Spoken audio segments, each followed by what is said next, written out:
Muito bem, vamos dar início então ao nosso encontro de estudos para o livro dos Espíritos dessa noite.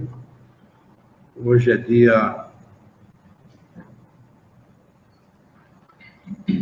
19 de outubro de 2015, são 19 horas e 51 minutos, 32 graus na cidade de Jaú.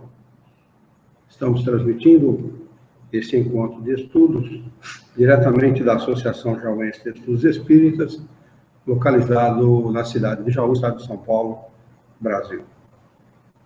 Estamos estudando do referido livro, capítulo 4, Lei de Reprodução.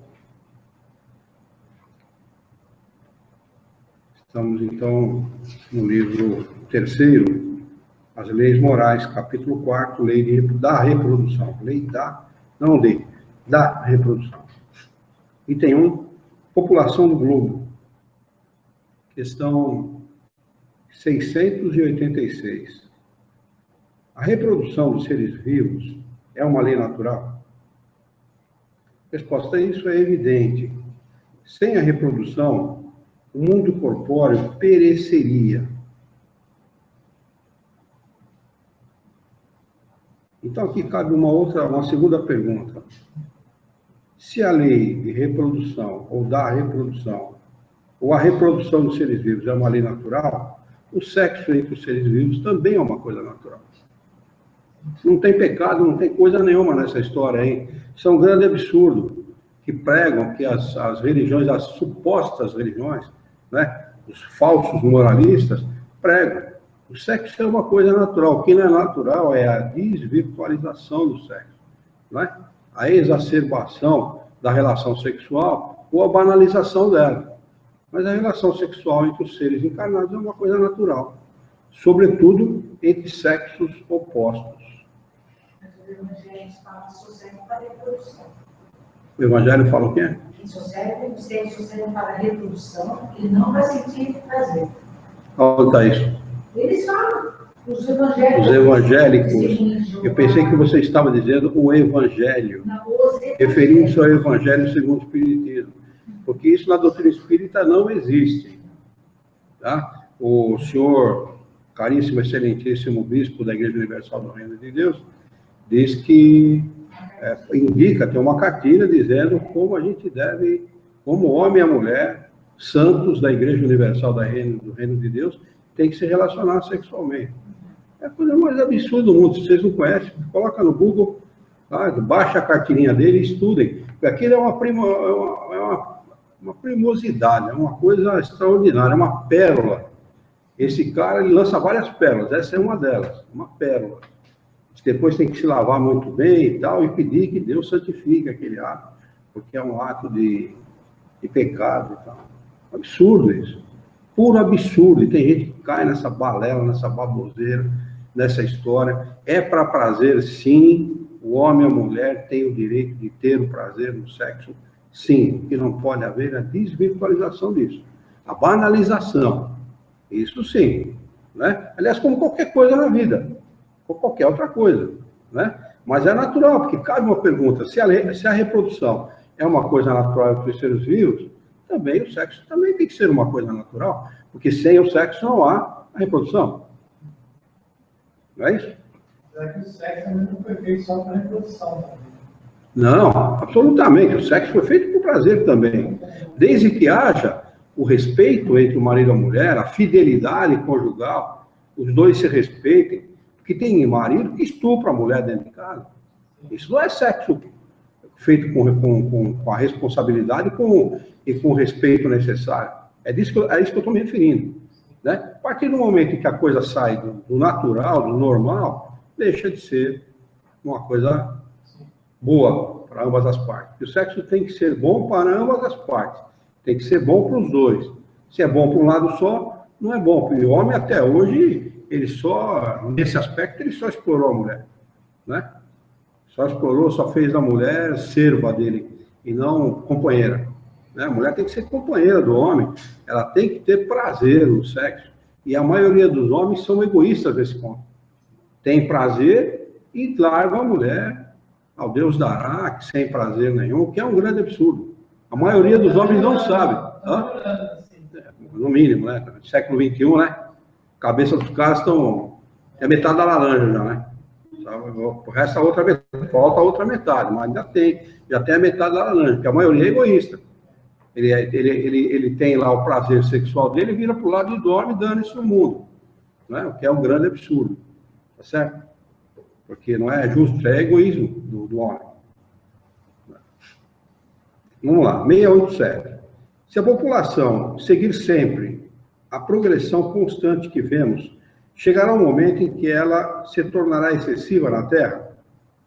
A densidade demográfica em alguns lugares é realmente muito grande, né? Tem lugares que há muitos habitantes por quilômetro quadrado e outros a densidade demográfica é pequena. Mas os espíritos respondem, não, Deus a isso provê, mantendo sempre o equilíbrio. Ele nada faz de inútil. O homem, que só vê um ângulo do quadro da natureza, não pode julgar a harmonia do conjunto. Se a gente julgar a densidade demográfica da China em relação ao do Brasil, por exemplo, é 10 vezes maior. Sim. Né? Aqui no Brasil, mesmo, lugares diferentes, né? Aqui nós somos bem habitados em São Paulo. Lugares julgados. Bom, a Amazônia é um continente relegado ao segundo plano. Né? Um continente grande, imenso. É um continente mesmo. Se tirar a Amazônia do Brasil, não sobra nada. Fica só um pedacinho de terra. Né? E é relegado ao segundo plano. Porque se excetuar algumas cidades na Amazônia, grandes cidades da Amazônia, Manaus e tal, não sobra nada. Né? O resto é tudo vilarejo, disperso ao longo dos rios e tal. A grande ligação entre esses lugares ainda é feita por rio, não é cortada por estrada. A transamazônica vira um grande elefante branco, só se gastou uma fortuna ali, né, para locupletar a ganância dos dirigentes da nação, para variar, né, e virou nada, né, se dizimou várias tribos indígenas, né, se prejudicou várias tribos, se abriu um grande veio na mata, se extraiu madeira, se extraiu um monte de coisa, só, na realidade, não resolveu absolutamente nada. Parece que agora estão falando numa rodovia que vai cruzar uma parte da Amazônia, estão falando aqui. Mas não sei como é que essa operação Lava Jato está prosseguindo, viu? Nem sei como é que... Eu acho que realmente esse delegado é um iluminado, porque ele está mexendo com gente graúda, com gente grande, e está conseguindo... Agora, acho que essa semana, no final da semana passada, houve uma outra delação contra a Odebrecht. Mas que 3 pessoas delataram, fizeram uma delação grave contra a Odebrecht, que é uma das maiores construtoras do país. Eu não sei como esse cara está levando a coisa adiante, porque eu nunca vi isso na minha vida. Eu imaginava que esse cara ou morria ou a coisa acabava por aí. Né? E ele está conseguindo levar a coisa adiante, porque o Brasil, a história do Brasil, ela é repetitiva. Rouba-se, ninguém faz nada. Não é isso aí. A gente cansa de ver reportagens de pontes no meio do nada. Pontes feitas no meio do nada. Sai de um lado e leva a lugar nenhum. Há uma ponte lá, um gigante de concreto, custa uma fortuna e não se usa para nada. Hospitais inteiros, construídos no meio do mato, não servem para nada. Quer dizer, essa é a história do nosso país. Essa é a história do nosso país. Quando eles falam em licitação, já vão pagar. Começa com 8 e acaba com 8 milhões. Começa com 8 mil e o custo final é 8 milhões. Sempre assim, né? Vamos lá, vamos falar de reprodução, porque aqui se reproduz muito, mas se reproduz muito aqui não deve, né, no Brasil. Vamos lá. Tem um rodapé aqui que diz o seguinte: a população do mundo continuaria em intenso crescimento.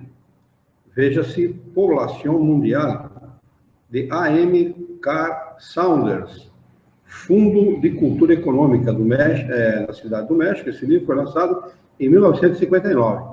Mas os jogos de equilíbrio da própria natureza são visíveis para os observadores do movimento demográfico.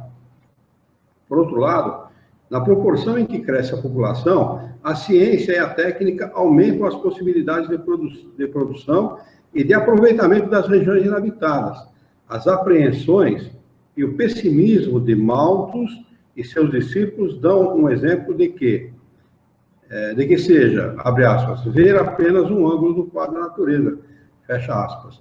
Leia-se em A Marca da Violência, de Fred Werton, edição Ibrasa, São Paulo, 1968, o capítulo O Mito de Malthus, que mostra a atualidade da posição espírita neste terreno. O fato é o seguinte, né? Nos últimos 100 anos, a ciência deu um salto gigantesco em todos os aspectos, né? No aspecto sanitário, por exemplo, foi gigantesco o salto. No início de 1900, 100 e poucos anos atrás, o mundo era jurássico nesse aspecto. Estou assistindo um seriado, chama-se Kinnick, não sei se vocês já viram. Kinnick. Se vocês verem na televisão, comece a assistir, porque é extraordinário. A abreviatura do nome do hospital é The Kinnick. Chama-se Kinnick alguma coisa, não lembro o nome inteiro do hospital, o nome desse tamanho. Mas no próprio seriado abrevia para The Kinnick. Escreve com K. K-C-N-I-C-K, se eu não me engano. É isso aí. E o seriado se passa, ele reproduz uma época do início de 1900. Né? As técnicas cirúrgicas, a asepsia que os médicos usavam na época, o tipo de ferramental que eles utilizavam para cirurgia e tudo mais, hoje seria considerado coisa jurássica. O racismo, bom, os Estados Unidos nunca resolveu esse problema do racismo, né? Nem mesmo agora a gente vê negro que morre espancado, até hoje, né? Mas naquela época era muito mais um médico que se forma um dos protagonistas da história, é um médico que se forma em Harvard e vai trabalhar na Inglaterra e na França, em Paris. E ele lá é aceito como igual, ele trabalha junto com os outros médicos e é tratado de igual para igual. E num determinado momento ele vem para os Estados Unidos. Nos Estados Unidos, os pacientes não deixam ele colocar a mão neles. Por causa da cor, é nesse nível o preconceito norte-americano em relação ao negro, é nesse nível. Mas se vocês verem o ferramental, as técnicas e tudo mais, o sujeito fazia uma incisão no paciente sem saber se ele estava fazendo a incisão no lugar certo para encontrar o órgão que ele queria. Vê se pode. Uma coisa que hoje é inimaginável, né? Hoje tem a técnica introduz um cano no sujeito com uma microcâmera na ponta, se faz a cirurgia precisa, o cara sai andando da sala de cirurgia e vai para casa, né? Naquela época, cortava, abria um buraco no braço do cara, enfiava um cano lá na artéria, e era de artéria para artéria. Eles não tinham ainda, em 1900, para vocês terem uma ideia, eles não tinham classificado sangue ainda. Os tipos de sangue, né? Que são 3 ou 4, uma coisa assim. Tem as variáveis, que chega a 5, uma coisa assim, né? Eles não tinham classificado ainda os tipos de sangue. Então, olha o que a ciência, quanto essa ciência e o quanto tem para progredir, né? Que a gente sabe hoje, pela tecnologia da informação, pelas informações que a gente recebe, que ainda há muito a ser feito, muito, muito. Nós estamos engatinhando em termos de tecnologia ainda, embora o progresso tenha sido imenso aí em 100, 120 anos. Né? Então não há razão para esse tipo de temor, não. Aliás, quanto mais gente, melhor. Quem sabe isso aqui progrida mais rapidamente. Item 2. Sucessão. Tem uma coisa a ser comentada também. Há muitos países no mundo, especialmente a Europa, o velho mundo, que se preocupa muito com a invasão de estrangeiros no país deles. Por causa de roubarem trabalho, né? Vaga de trabalho e tudo mais. Mas esse problema, ele é gerado no mundo inteiro, aliás, no mundo inteiro. O Brasil, acho que é um dos que menos se preocupa com isso. Né? Aqui vem gente de todo lugar, é acolhida e vai que vai. Né? Mas isso é muito gerado pelo capitalismo selvagem que está aí. Que é o lucro pelo lucro. Né? Não se preocupa com a pessoa.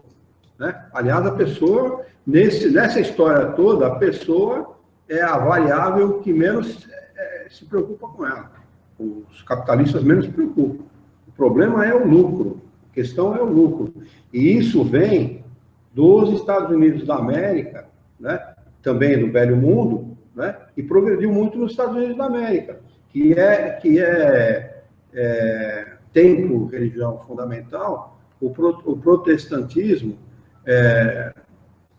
não de Calvino, o protestantismo de Lutero. Porque que está todo mundo, o Lutero diz assim, fundamentalmente, ele diz assim, que está todo mundo condenado, exceto aqueles que são os escolhidos, os que têm mais dinheiro. É esse tipo de protestantismo que é admitido, que é adotado nos Estados Unidos da América. Então, vocês imaginem que tipo de cabeça das pessoas, o tipo de cabeça que eles têm, né? Em relação a lucro, em relação a dinheiro. É que nessa última extradição do pessoal que saiu do país deles lá, que estava em guerra, acho que o único que aceitou foi a Alemanha, né? A Alemanha, a Merkel, né, está fazendo uma campanha em prol desse cara. E foi criticadíssima, viu? Foi criticadíssima por causa dessa campanha que ela fez em favor dos imigrantes sírios. Está falando dos refugiados sírios, né? Ele está sendo criticado. A França não aceitou, já é um absurdo. Não quer. E eles invadem, olha, a França invadiu. A França e a Inglaterra invadiu uma boa parte da África e boa parte do Oriente, expoliando esses países, expoliando os africanos. Aliás, a África, ela está sempre sendo fomentada guerra na África, sempre, né? Guerra entre os irmãos, para poder vender arma e munição. E quem fomenta essa guerra é os Estados Unidos da América do Norte e a Inglaterra. Eles é que fomentam essas guerras, né? E não querem que haja contrapartida. E você fomenta a guerra num lugar, você acaba com o equilíbrio do lugar, e essas pessoas têm que sobreviver de alguma maneira. E o homem sempre dá jeito para tudo. Né? Se não tem jeito de viver no país dele, vai viver em algum outro lugar. Né? E essa guerra entre a Líbia, a Síria, Israel ali, ela vem desde 1920, se eu não me engano, 1940, uma coisa assim. Israel, ela invade a faixa de Gaza depois no final da Segunda Grande Guerra. No final da Segunda Grande Guerra, porque me parece que houve um acordo e prometeram para eles que aquele território seria dado, porque historicamente, religiosamente, não historicamente, religiosamente, dentro da história deles, né? Então se pode dizer que historicamente, ali é considerado a terra prometida deles. Então, Deus prometeu aquela terra ao povo judeu. Então eles foram lá, chegaram lá e simplesmente tomaram. Então, vocês saem daqui agora, que agora aqui é a mesma coisa que alguém entrar na nossa casa. Não, vocês saem da vossa casa, agora essa casa é minha. Deus falou que é minha. Deus falou que é minha, eu vou tomar conta. É a mesma coisa. E o grande problema que está causando lá agora, o grande problema se tornou religioso. Porque eles fecharam a cidade santa e não estão permitindo aos palestinos orarem num lugar que é considerado santo. Tanto para católicos, quanto para judeus, quanto para muçulmanos. Sabia disso? Eu vi uma especialista falando, eu estava vendo sobre isso, e ela falou que essa é a última, ela, do ponto de vista dela, estudando, ela acha que primeiro é político. Depois tem, eu não lembro qual que é depois a sequência, parece que essa é a quarta ou quinta situação. Sim, mas a última coisa que foi feita, que deflagrou esse conflito, foi a questão religiosa. Mas ela fala que os sírios, o que eles querem é simplesmente ter o seu lugar de volta. Eles não querem continuar com a guerra, porque muitos ficam achando que eles querem continuar com a guerra, que já tiveram 3 soluções, 3 oportunidades de acertar isso, mas parece que gerou guerra novamente e tal. E ela fala... O Arafat perdeu, historicamente perdeu a oportunidade, há 20 anos atrás, de negociar a paz e não negociou. E a ONU, ela lava a mão, e assim, a impressão, e ela fala que a impressão que se dá é que esses países sobrepõem até a posição da ONU. Os Estados Unidos, Inglaterra, não querem saber. Mas não é impressão. Não é impressão. Eles se sobrepõem mesmo. Eles se sobrepõem. Os Estados Unidos, a ONU disse para os Estados Unidos, não invada o Iraque, porque lá não tem arma de extermínio em massa. Eles foram invadir. Depois, no final da guerra, 2 anos depois, no final não, quando o conflito já não tinha mais sentido, disseram, não, realmente não tem arma de extermínio em massa. Mas eles contrariaram. A ONU, eles estão nem aí com a ONU. Eles estão se lixando para a ONU. E o grande problema no conflito ali em faixa de Gaza, entre judeus e muçulmanos ali, o grande problema é que os Estados Unidos da América do Norte apoia judeus. Diretamente, apoia, diretamente. Não tem, eles têm as maiores técnicas de guerra e guerrilha, são desenvolvidas por eles. Né? Então, vamos lá. Item 2. Sucessão e aperfeiçoamento das raças. Questão 688. Há, neste momento, raças humanas que diminuem evidentemente. Chegará o momento em que terão desaparecido da Terra? Resposta: isso é verdade. Mas é que outras lhe tomarão um lugar, como outras tomaram o vosso um dia. Ou tomarão, desculpe, está no futuro, né? Como outras tomarão o vosso um dia. Questão 689. Os homens de hoje são uma nova criação ou os descendentes aperfeiçoados dos seres primitivos? Resposta: são os mesmos espíritos que voltaram para se aperfeiçoar em novos corpos, mas que ainda estão longe da perfeição. Assim, a raça humana atual, que, por seu crescimento, tende a invadir toda a Terra e substituir as raças que se extinguem, terá também o seu período de decrescimento e extinção. Outras raças, mais perfeitas, a substituirão, descendendo da raça atual, como os homens civilizados de hoje descendem dos seres brutos e selvagens dos tempos primitivos. Não tem esquisitice nenhuma, não. É isso aí mesmo. É isso aí mesmo. O novo sempre vem. O velho tem que morrer mesmo. Tem que vir o novo. Essa é a proposta de Deus para a melhoria do mundo. Senão, como é que vai melhorar? Isso aqui está falando esteticamente também, né? Não só esteticamente. Não, aí também. Não é. Também. Mas não só esteticamente. O grande problema aí, é claro que com a medida que você vai aperfeiçoando as raças, é claro que o corpo vai tomando forma esteticamente mais perfeita, né? Mais delicada. É o espírito, né? O espírito, se ele sendo mais evoluído, ele vai classificar melhor, ele vai mudar, querendo ou não, a sua condição, né? Dizem que Jesus era um cara muito bonito. Dizem. Ele era um cara muito bonito, fisicamente. A mãe disse que era muito bonita e ele era muito bonito. Acredito eu que tem muito a ver com o perispírito. Então, forma um perispírito com uma qualidade melhor, consequentemente o corpo é mais delicado. Começa se mudando os hábitos alimentares, talvez por aí, né? Aí entra a questão da longevidade, porque a gente considerar que Marte, os caras duram 600, 800 anos. Né? Até lá a tecnologia vai estar... Tudo melhor. É tudo melhor, né? Tudo é para melhor. Vamos lá. 690. Do ponto de vista puramente físico, os corpos da raça atual são uma criação especial ou procedem dos corpos primitivos por via de reprodução? Resposta: a origem das raças se perde na noite dos tempos. Eu gosto desse termo. Acho que é um termo que dá bem a noção de transcendência que nós temos que ter da noção do progresso humano. Né? A gente não tem que localizar o nosso pensamento na situação atual.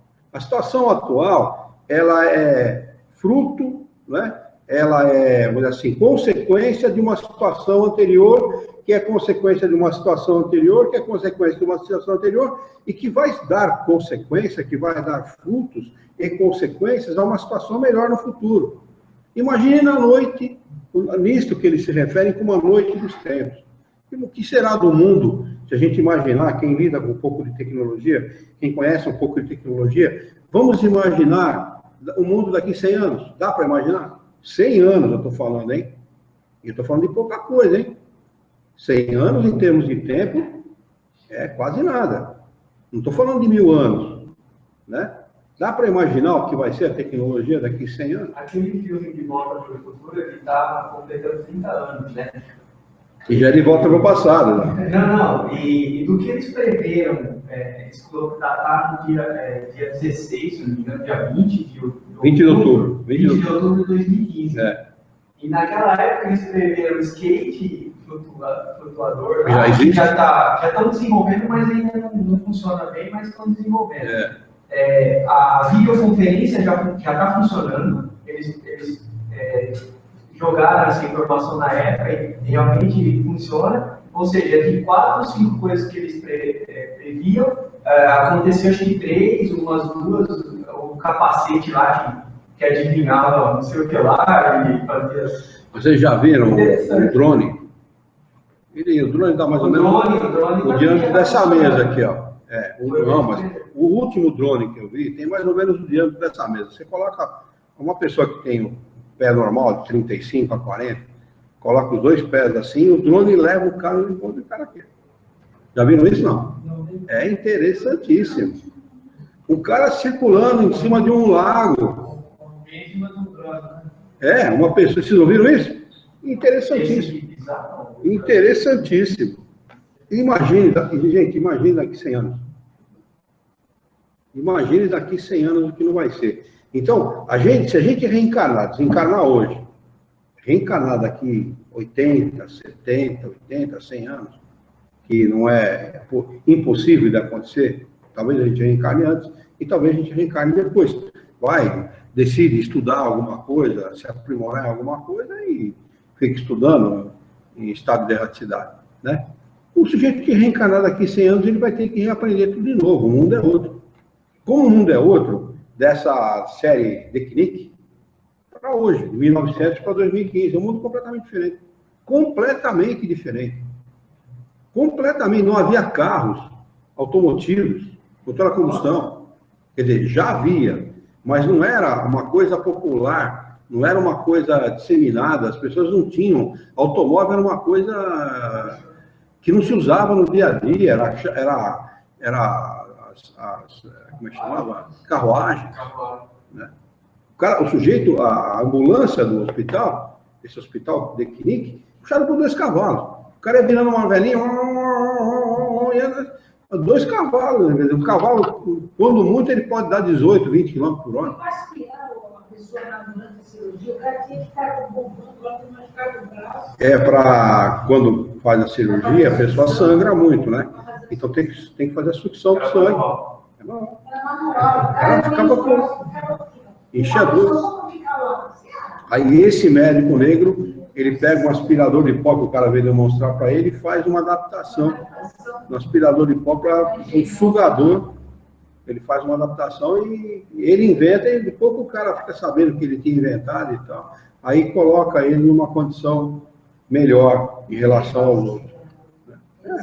Muito interessante. Mas se a gente fica imaginando isso, você vê, um sugador, que hoje é uma coisa, você vai no médico dentista, o cara coloca o sugador na boca, né? Não fica nada o cara fica trabalhando o tempo inteiro lá, ele tem que colocar água na boca, ele é tão seca que fica a boca, né? Uma coisa que hoje, você fala assim, não, sempre existiu. Não, sempre existiu não. É coisa relativamente recente, de 100 anos para cá, e tem menos de 100 anos essa invenção, né? Quer dizer, imagine daqui 100 anos o que será. Eu acho que a comunicação através do pensamento é que vai ser o ponto forte daqui, sei lá. Isso já foi testado. Já está sendo. Foi testado, não, já foi testado e viabilizado há muito tempo na União Soviética. Você não leu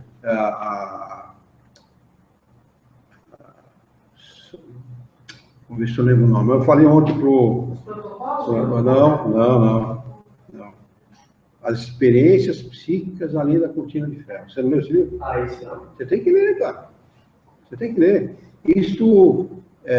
Experiências psíquicas além da cortina de ferro. E tem a sequência dele que eu não consegui encontrar. Chama-se Outras Experiências. Se eu não me engano, tem no nosso site.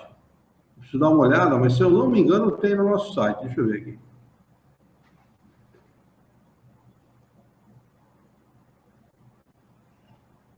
O que eu vi recentemente foi um Esse livro... panorama movido pelo pensamento. Ele pôs um macete, aí o carrinho fica interessante, né? Aí você tem que colocar vontade para o carrinho andar mais rápido. Foi muito interessante. O desejo dele é que faz o carrinho. Você não disse em 24. Não, eu não publiquei, porque esse livro ele ainda tem direitos autorais. Mas você acha na internet, pode procurar no Google que você acha. A sequência dele é Outras Experiências Psíquicas Além da Cortina de Ferro. Esse eu não achei. Seu Milton tem esse livro. Mas Experiências Psíquicas Além da Cortina de Ferro, eu tenho certeza que você baixa em PDF. Certeza absoluta. Eu tenho ele. Se você não conseguir baixar, eu te empresto. Eu copio no pendrive, alguma coisa. Muito interessante, viu? Ele faz experiência aí. E é legal porque não tem nada a ver com religião. Eles são céticos, eles são ateus, totalmente desligados da religião. Não tem nada a ver com religião. Uma experiência feita a 400 quilômetros, com um nível de acerto de 70%. De pensamento para pensamento. Eles estavam tentando, na realidade, o objetivo era usar isso em campo de guerra. Isso foi que época? Hã? Que época foi isso? Não lembro agora, mas foi no começo do século passado, se não me engano. Ou meados do século passado, alguma coisa assim. Né? Isso aí deve ter mais de 50 anos, essa história aí. Né? Mas o objetivo era usar em campo de guerra. Eles pensavam assim, já imaginou? Como é que alguém vai interferir numa comunicação dessa? Não tem como. Então, um general dando ordem para o seu subalterno no campo de batalha sem interferência. Esse era o objetivo dele. Aliás, muitas coisas que foram desenvolvidas foi tudo em cima da guerra. Em cima da guerra. A criptografia de dados, o encapsulamento de dados para envio, é tudo desenvolvido em cima da necessidade da guerra para que os outros não pudessem ler os dados, não sabiam qual informação estava trafegando. É impressionante. A fotografia Killian, vocês lembram de ter ouvido falar da fotografia Killian? Então, a fotografia Killian tem lá também o começo do experimento, a notícia dos dois, é um casal que desenvolve e tal, mas se eu não me engano, o início da fotografia Killian começou com um padre aqui no Brasil, o início, depois foi desenvolvida lá. Tem também a história da fotografia Killian. Vamos lá.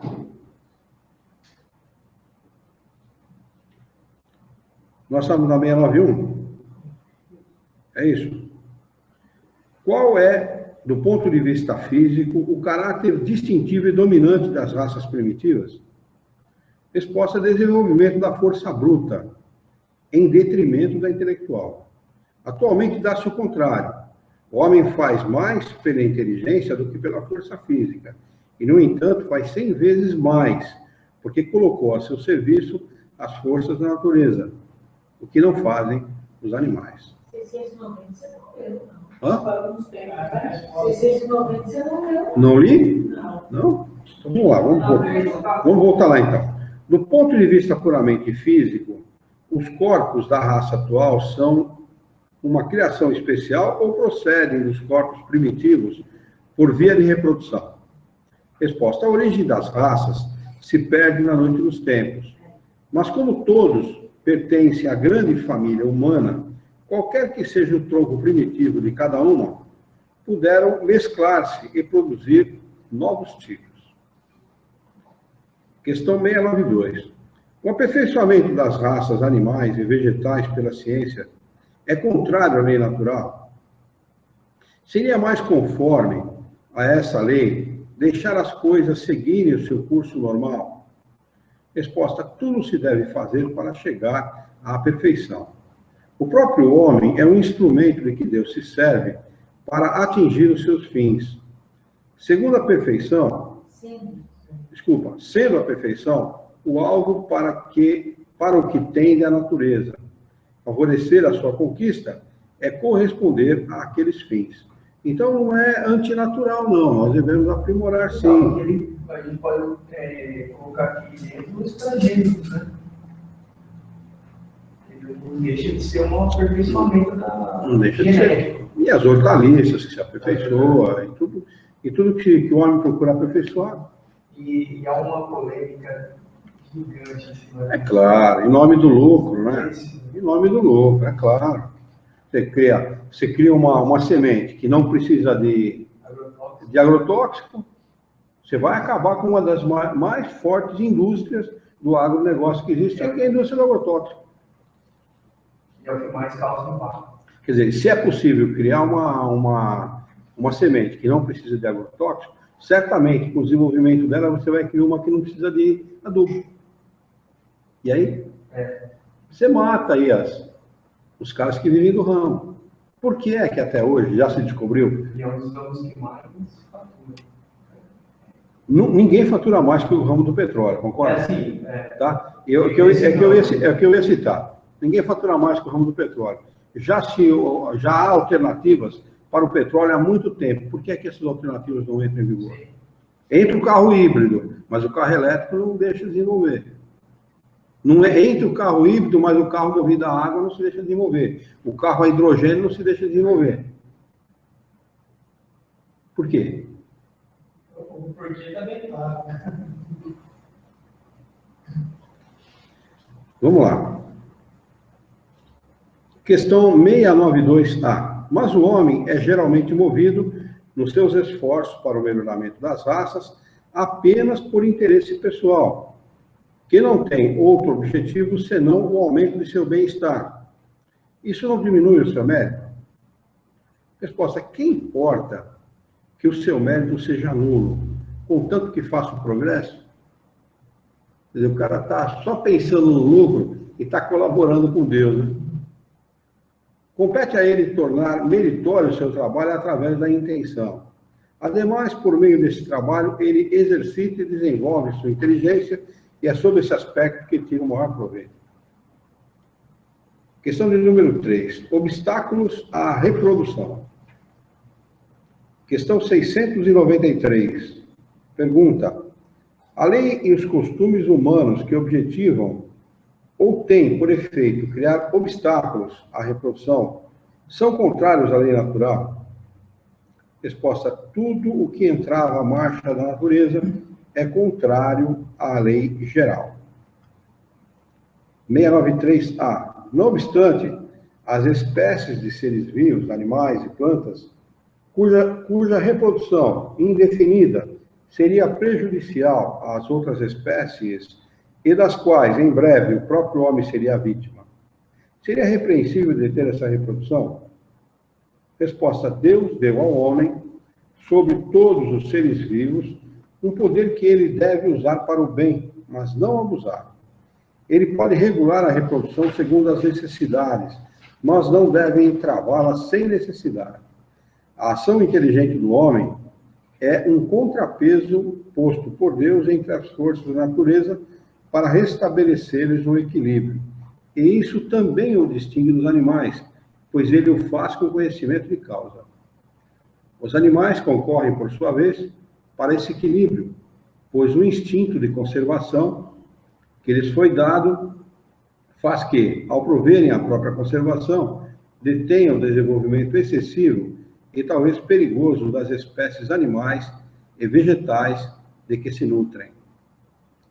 Questão de número 694. Que pensar dos usos que tem por fim de ter a reprodução com vistas à satisfação da sensualidade? Resposta: isso prova a predominância do corpo sobre a alma e quanto o homem está imerso na matéria. Item 4. Casamento e celibato. Alguém tem alguma pergunta em relação ao que nós acabamos de ler? Está claro aí, gente? Muito bem. Questão 695. O casamento, ou seja, a união permanente de dois seres, é contrária à lei da natureza? Resposta: é um progresso na marcha da humanidade. Por essa resposta dá para perceber que o homem jamais vai conseguir acabar com esse tipo de união entre um homem e uma mulher. Jamais. Por mais que queiram aí moderninhos de plantão aí não vão conseguir acabar com isso, porque isso é uma coisa natural e necessária para o progresso da humanidade. Questão 696. Qual seria o efeito da abolição do casamento sobre a sociedade humana? Resposta: o retorno à vida dos animais. Acrescenta Kardec a seguinte explicação: a união livre e fortuita dos sexos pertence ao estado de natureza. O casamento é um dos primeiros atos de progresso nas sociedades humanas, porque estabelece a solidariedade fraterna e se encontra entre todos os povos, embora nas mais diversas condições. A abolição do casamento seria, portanto, um retorno à infância da humanidade e colocaria o homem abaixo mesmo de alguns animais que lhe dão o exemplo das uniões constantes. Eu não sei qual que é o animal, mas tem uns que tem um companheiro, uma companheira só pela vida inteira. Tem vários, não tem um só. Não, tem vários, viu? Né? Tem outros. Eles escolhem, elegem um companheiro, uma companheira e... Questão 697. A indissolubilidade absoluta do casamento pertence à lei natural ou apenas à lei humana? Resposta: é uma lei humana, muito contrária à lei natural. Ou seja, de quem que nós estamos falando aqui?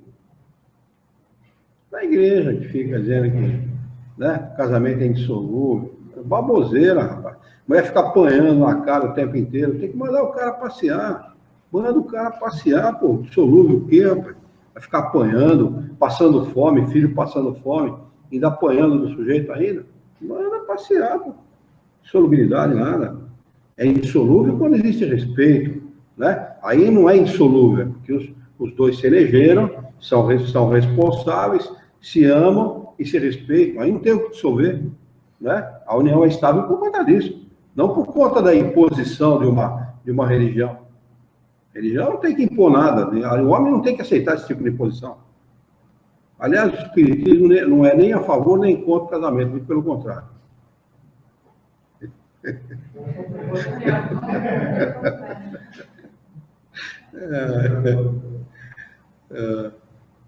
Não, o espiritismo, ele disse que não é indissolúvel, não. Está no Evangelho segundo o Espiritismo. Vocês nunca leram? Indissolubilidade do casamento?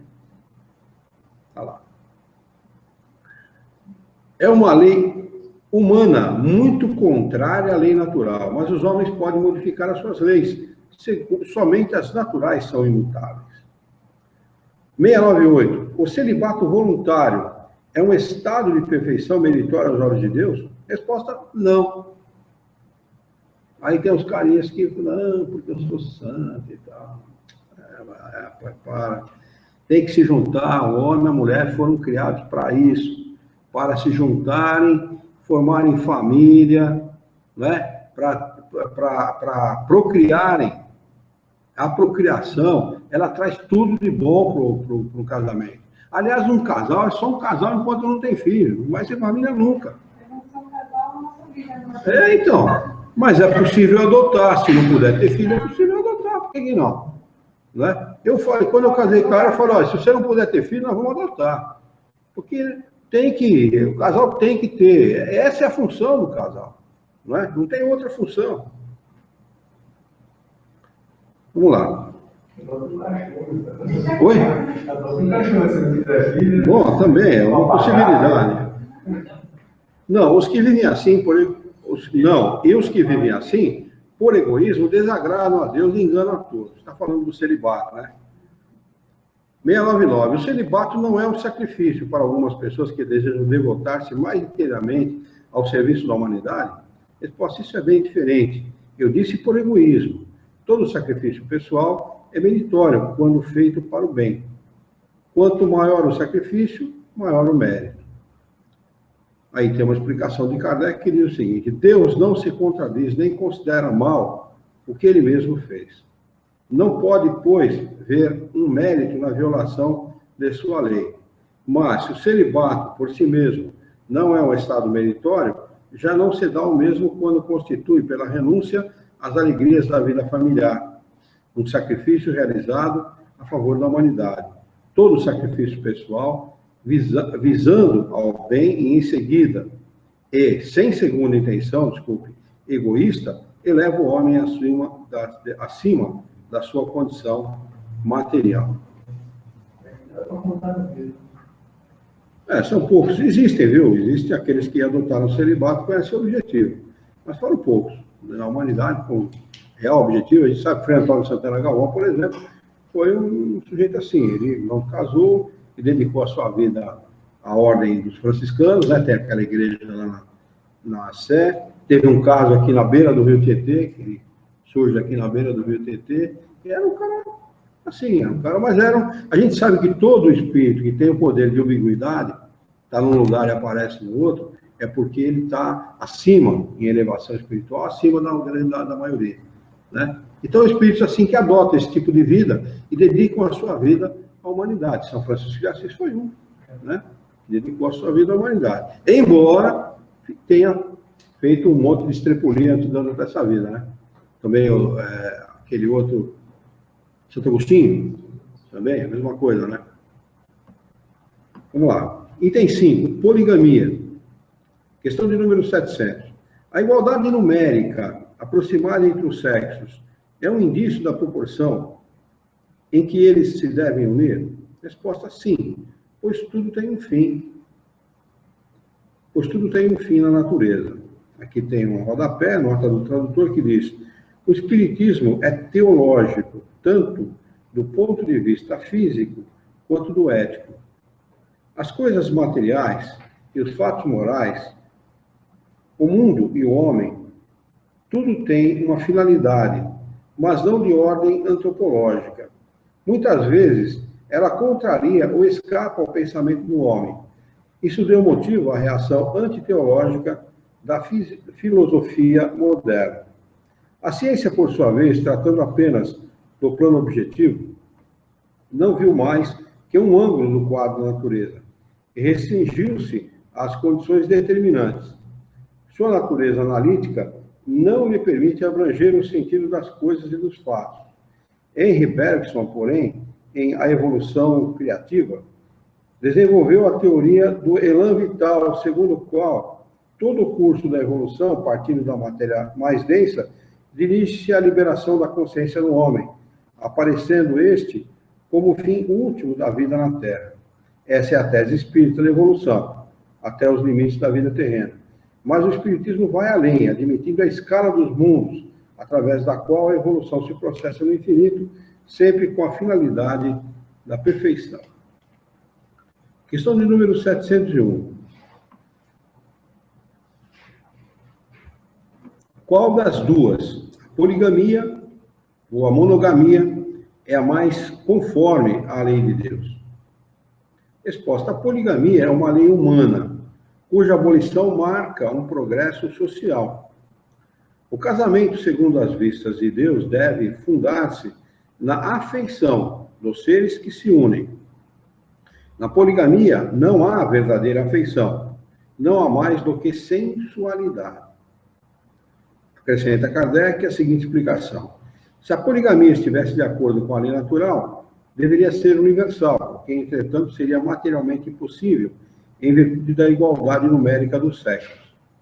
A poligamia deve ser considerada como um uso ou uma legislação particular, apropriada a certos costumes, e que o aperfeiçoamento social fará desaparecer pouco a pouco. Podemos passar para o outro capítulo? Alguém tem alguma pergunta? Quer acrescentar alguma coisa? Animais monogâmicos. Cisne, lobo, pinguim, águia, barata. Viu? É a barata, hein? Arara, castor. Legal, né? Capítulo 5º do livro 3, as leis morais. Lei de conservação. E tem um instinto de conservação. Questão de número 702. O instinto de conservação é uma lei da natureza? Resposta: sem dúvida. Todos os seres vivos o possuem, qualquer que seja o seu grau de inteligência. Em uns é puramente mecânico, em outros é racional.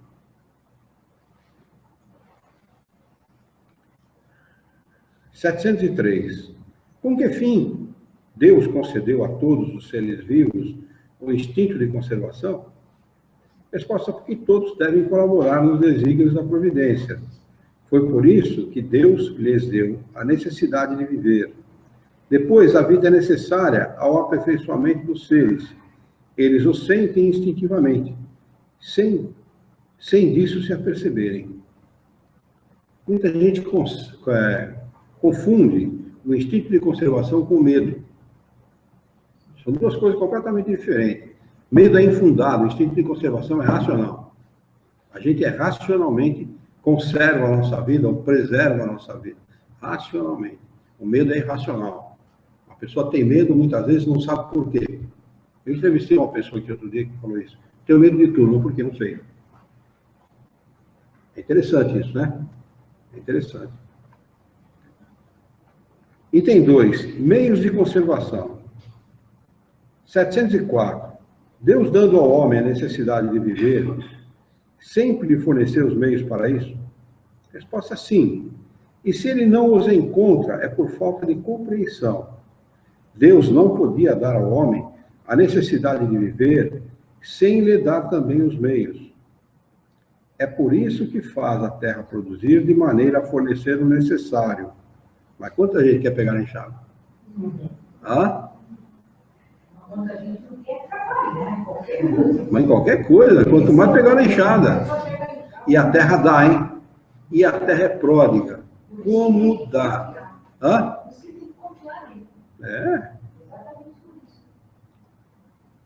A todos os seus habitantes, pois só o necessário é útil, o supérfluo jamais o é. Questão de número 705. Por que a terra nem sempre produz bastante para fornecer o necessário ao homem? Bem, a pergunta feita à época de Kardec talvez não seja tão verdadeira nos dias de hoje, né? O Brasil está atingindo, se eu não me engano, já passou os 200 milhões de toneladas. Já passou. 200 milhões de toneladas de grão. Você sabe lá o que é isso, gente? É muita comida. E o pior é que dessas 200 toneladas, 200 milhões de toneladas, não sei se hoje é a mesma proporção, mas há muito pouco tempo atrás, 30% se perdia entre transporte e silagem. 30% dessa comida. Quer dizer, dá para alimentar todo brasileiro gratuitamente e sobrava um monte ainda. Quer dizer... E a comida também se perde muito nos alimentos. Se joga fora. Se joga fora muito. Se joga fora muito. Um gerente de vendas que eu trabalhava com ele na indústria química Una, antes de trabalhar na indústria química Una, ele trabalhava na Bayer do Brasil. E ele foi no Japão. Chegou no Japão, você lembra dele?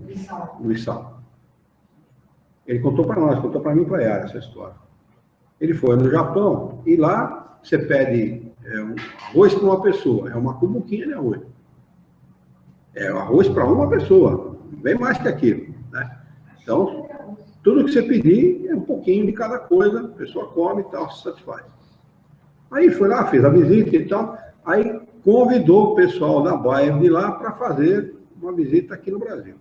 Chegaram aqui, pegou o pessoal e foram para Franca, de São Paulo para Franca, que dá uns 350, 380 quilômetros mais ou menos. Foram para Franca. No meio do caminho, deu hora do almoço, pararam numa churrascaria. Estavam em 4 ou 5 pessoas, sentaram numa mesa, começou a vir coisas da mesa. Naquela época não tinha o buffet. Hoje tem o buffet, você pega o que você quer, né? Naquela época vinha tudo nos pertences, né? Chamado pertences, vinha tudo na mesa. Então começaram a colocar coisa japonesada só olhando, né? A japonesada ficou olhando. Começou. Aí quando colocaram tudo na mesa, ele perguntou assim, isso aqui que é o rodízio de carne? Falou, isso é o pertence, os pertences do rodízio, agora vai vir a carne. Sabe o que eles falaram? Quanto desperdício. Aquilo ali alimentaria 20 pessoas, não 5 que estavam na mesa. E esse é o Brasil, né? Por isso que nós temos gente na favela, embaixo de ponte, jogado na rua. Até por esse desperdício de alimento, falta água para sair, não sei, desperdício. Na realidade, é gerado em cadeia uma série de consequências, né? Porque você não está desperdiçando só o alimento, você está desperdiçando o derivado, o tempero, você está desperdiçando a água, você está desperdiçando a mão de obra, você está desperdiçando gás, energia elétrica, você tem uma série de coisas que é utilizado para fazer aquilo. Quer dizer, a mesmo alimento que é feito para ser... Está jogando fora um monte de coisa. O mesmo alimento que é feito para alimentar 5, ou que é servido para alimentar 5, alimentaria 20. Quer dizer, você está jogando fora 75% de outras coisas que poderiam ser utilizadas para fazer o mesmo alimento. Mas a gente ainda pensa assim, né? Dane-se o resto, né? Meu estômago estando cheio, o resto que se dane. Mas olha, vai chegar esse dia, viu? E a custa de fome e miséria de todo mundo. Porque todo mundo tem que passar necessidade para poder valorizar. Tanta coisa que aproveitar. Estava vendo uma reportagem que foi sexta-feira a esse respeito. Uma nutricionista em São Paulo que se dedica, ela e um grupo de pessoas, ela formou um grupo de pessoas que se dedicam a aproveitar as coisas que são jogadas fora do SAGESP. Talo das coisas, aquelas coisas são desperdiçadas que eles tiram, porque eles deixam o alimento aparentemente bonito, né? Um repolho, por exemplo, uma folha que está um pouquinho rasgada, eles jogam fora. Talo, por exemplo, da beterraba. Aquilo é extremamente nutritivo, eles jogam fora. Então, ela faz, desses alimentos que são jogados fora do SAGESP, ela faz alimento não sei quantas pessoas, 100 pessoas, uma coisa assim, com aquele alimento. O que é jogado fora, que na realidade é um alimento muito nutritivo e que jamais deveria ser desperdiçado da maneira que é. Eu devia ensinar as pessoas a fazer, porque eu não sei usar nada. Você quer ver uma coisa que é deliciosa? Coloca na internet eles não enviam gratuito. Você quer ver uma coisa que é deliciosa? Não sei se você já comeu. Casca da batata frita. Uma delícia. Deliciosa. É delicioso. É delicioso. Tem tudo, um monte de coisa. Aqui nós temos, na realidade, nós temos uma série de preconceito contra as coisas, né? Do novo, né? Há um preconceito contra o novo. Por exemplo, nós compramos em casa uma fritadeira dessas que frita sem óleo. Tem gente que tem, uma amiga da Yara, que tem essa fritadeira e não usa, porque diz que as coisas ficam ruins ali. Nós já fizemos de tudo naquela fritadeira, de tudo. E é uma delícia. É uma delícia. Delícia. Outra coisa, extremamente saudável. Porque você não põe realmente uma gota de óleo. E tem uma bandejinha onde vai as coisas, e embaixo daquela bandeja tem uma outra onde fica... Você frita alguma coisa que tem a gordura fica tudo embaixo. Se fritar uma coisa seca, uma coxinha, uma empadinha, ou seja lá o que for, fica ali, não vai uma gota de óleo. E nós compramos uma baratinha, não compramos aquela da Valente que custa 1.000 e não sei quanto lá. Compramos uma do Fun Kitchen, né, que tem lá no outro Shoptime lá. 300 e poucos reais, dá para comprar 4 lá. E a mesma coisa, viu? Uma beleza. Extraordinário. Não, aí é que tá. A gente também achava, mas é extraordinário. E a amiga dela não usa porque diz que fica ruim, porque não sei o quê. Mentira, fica uma delícia. Se você se fritar, por exemplo, frango numa frigideira e fizer naquele negócio e colocar em 2 travessas e servir para as pessoas sem dizer que um é feito de um jeito, o outro de outro, a pessoa não sabe distinguir. Não sabe distinguir. Então, já falaram também. Você mantém aquecido lá, você pode abafar os legumes ali, você põe aqui dentro e dá uma... Isso aí é legal. Isso aí é legal porque mantém os nutrientes, né? Mantém os nutrientes. Você também tem essa função de legumes também. Só que tem gente que não acerta. Fazer o arroz? Então, mas a conversa começou a esse respeito porque a maioria das pessoas tem um certo preconceito novo. Não é? Uma tecnologia para favorecer a saúde, né? Você não frita sem óleo, que é o maior problema da fritura, é o óleo, porque o óleo acaba encharcando, entupindo as veias e tudo, né? E fica uma delícia, quer dizer, mas as pessoas têm um preconceito natural contra aquilo que é novo. Uma coisa tão seca, tão feia. Mas não é. Não é. Não é. Podem ter certeza que não é. Vamos lá. Nós estamos na 705, não é isso? Porque a Terra nem sempre produz bananas. Acho que nós estamos lendo a resposta disso aqui, né? É que o homem a negligencia, o ingrato, e, no entanto, ela é uma excelente mãe. Frequentemente ele acusa a natureza pelas consequências da sua imperícia ou da sua imprevidência. A terra produziria sempre o necessário se o homem soubesse contentar-se. Se ela não supre a todas as necessidades, é porque o homem emprega no supérfluo o que se destina ao necessário. Vede o árabe no deserto, como encontra sempre do que viver, porque não cria necessidades fictícias. Mas, quando metade dos produtos é desperdiçada na satisfação de fantasias, deve o homem se admirar de nada encontrar no dia seguinte, e tem razão de se lastimar por se achar desprevenido quando chega o tempo de escassez. Na verdade, eu vos digo que não é a natureza a imprevidente, é o homem que não sabe regular-se. É verdade mesmo, né? Questão de número 706. Como os bens da terra, devemos entender apenas os produtos do solo? Resposta: o solo é a fonte primeira de que decorrem todos os outros recursos. Porque esses recursos, em última instância, são apenas uma transformação dos produtos do solo.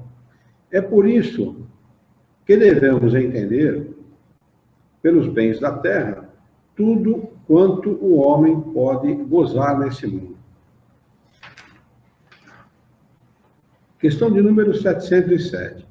Os meios de subsistência faltam frequentemente a certos indivíduos, mesmo em meio da abundância que os cerca. A que se deve ligar esse fato? Resposta: ao egoísmo dos homens, que nem sempre fazem o que devem. Em seguida, e o mais frequentemente a eles mesmos: buscai e achareis. Essas palavras não querem dizer que seja suficiente olhar a terra a fim de encontrar o que se deseja, mas que é necessário procurar com ardor e perseverança, e não com displicência, sem se deixar desanimar pelos obstáculos, que muito frequentemente não passam de meio de pôr à prova a vossa constância, a vossa paciência e a vossa firmeza. Aqui tem uma explicação de Kardec, que diz o seguinte: se a civilização multiplica as necessidades, também multiplica as fontes de trabalho e os meios de vida. E é verdade mesmo, né? Kardec deu essa explicação, e ele sequer imaginaria o advento, por exemplo, dessa ferramenta que é o computador. E hoje muita gente ganha fortunas em função disso, né? E é verdade mesmo. Você multiplica as necessidades, mas multiplica também as fontes de trabalho. Mas é preciso convir que, nesse sentido, ainda há muito lhe resta a fazer. Quando ela tiver realizado a sua obra, ninguém poderá dizer que lhe falte o necessário, a menos que o que falte, a menos que o falte por sua própria culpa. O mal para muitos é viverem uma vida que não é a que a natureza lhes traçou. É então que lhes falta a inteligência para vencerem. Há para todos um lugar ao sol, mas com a condição de cada qual, tomar o seu, e não o dos outros.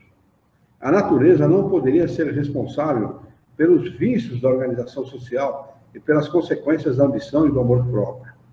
Seria preciso ser cego, entretanto, para não se reconhecer o progresso que, nesse sentido, tem realizado os povos mais adiantados, graças aos louváveis esforços que a filantropia e a ciência reunidas não cessam de fazer para a melhoria da condição material dos homens, e, malgrado o crescimento incessante das populações, a insuficiência da produção é atenuada, pelo menos, em grande parte, e os anos mais calamitosos nada têm de comparável aos de há bem pouco tempo. A higiene pública, esse elemento tão essencial da energia e da saúde, desconhecido por nossos pais, é objeto de uma solicitude esclarecida.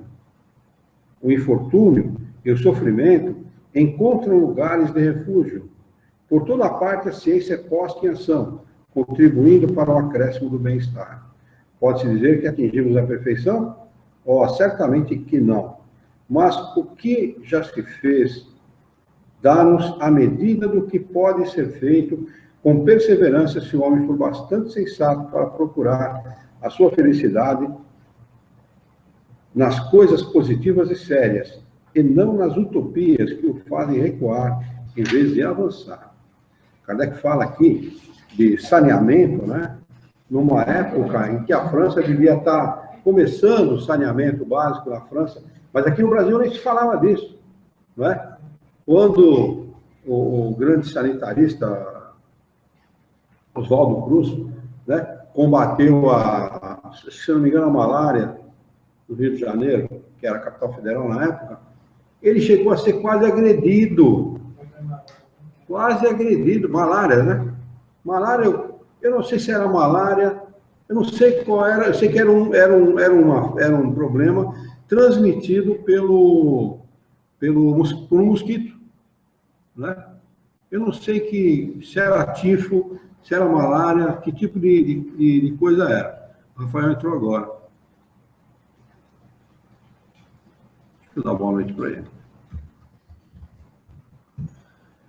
Mas ele chegou praticamente a quase ser agredido, né? No Maranhão não é horário de verão, ele esqueceu. Ele esqueceu. É verdade. Que pena. Ele deve ter esquecido que não tem horário de verão lá. Deixa eu anotar aqui, deixa eu colocar para ele. O horário de verão. Por aqui. Lembre-se.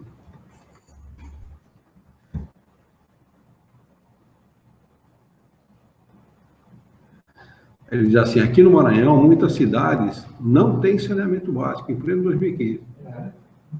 Né? Vocês imaginem, né? Quer dizer, nós somos privilegiados aqui em Jaú, porque nós temos quase 100% de saneamento básico aqui. Né? Ele deve estar pensando que está começando e nós estamos terminando, que pena. Ele colocou aqui, ele esqueceu. Ele disse que esqueceu. Está entrando, e lá deve ser quase 15 para as 8 agora, 8 horas, né? Aqui já é quase 9, né, para nós, né? Febre amarela. Febre amarela? É isso mesmo. E nós sabemos que esse grande sanitarista foi uma sumidade, reconhecido no mundo inteiro, né? Então, vamos lá, vamos anotar aqui a questão de número 708. Nós paramos aqui no dia 24/7/2006. Vamos parar de novo aqui. Hoje é dia 19, né? 19/10/2015. Para a gente retomar o nosso próximo encontro. Amanhã a sociedade vai aniversário. Oi? Amanhã a sociedade vai aniversário. Amanhã a Sociedade Jauense de Estudos Espíritas completa 13 anos de existência. Deixa eu botar a presença do Rafael aqui.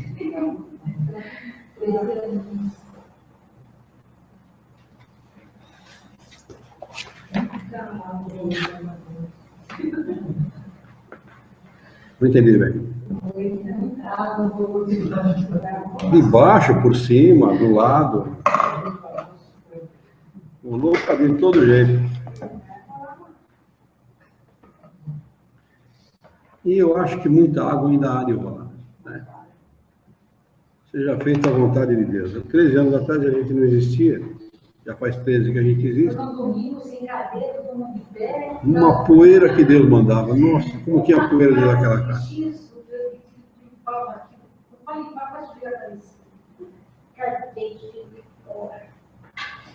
Carpete velho, que tem mais pó, aquela rua tem um movimento danado de carro.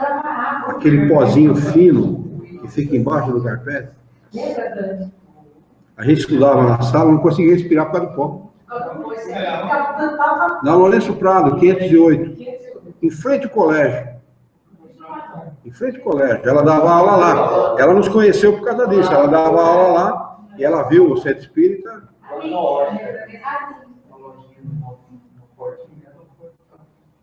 Tem um portãozinho do lado da... Agora é uma casa de... É uma ótica agora? Do lado daquela ótica. Era uma casa de vendia aqueles bagulho tudo, né? O Rafael está dizendo parabéns a todos nós. É isso mesmo, parabéns a todos. Tava sim. O Rodrigo, então, todos, né? Bora lá.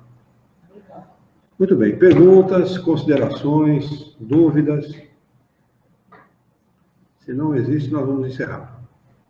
Podemos encerrar? Muito bem. Vamos, então, elevar o nosso pensamento, mentalizar a figura excelsa e amiga de Jesus, o nosso mestre, modelo e guia da humanidade. Juntos com Jesus, vamos nos dirigir ao Criador, ao Senhor da vida, fonte inesgotável de paz, de amor, de bondade, de misericórdia e justiça, para agradecê-lo muito pela oportunidade de aqui estarmos reunidos em seu nome, para estudar as questões propostas pelo Livro dos Espíritos dessa noite. Queira a tua misericórdia, a tua bondade, o teu amor, que tenhamos bom ânimo, coragem, determinação, ideias renovadas, alegria de viver e muito entusiasmo para que nós possamos trabalhar, sermos úteis, dignificarmos a vida. Ajuda-nos ainda, Senhor, dando a nós a coragem necessária para que possamos dignificar por um profundo e sincero respeito pelo nosso próximo. Em teu nome, Senhor, em nome de Jesus, em nome dos bons espíritos, em nome do nosso diretor espiritual e de toda a sua equipe, e todos os encarnados e desencarnados presentes na nossa reunião, nós a declaramos encerrada.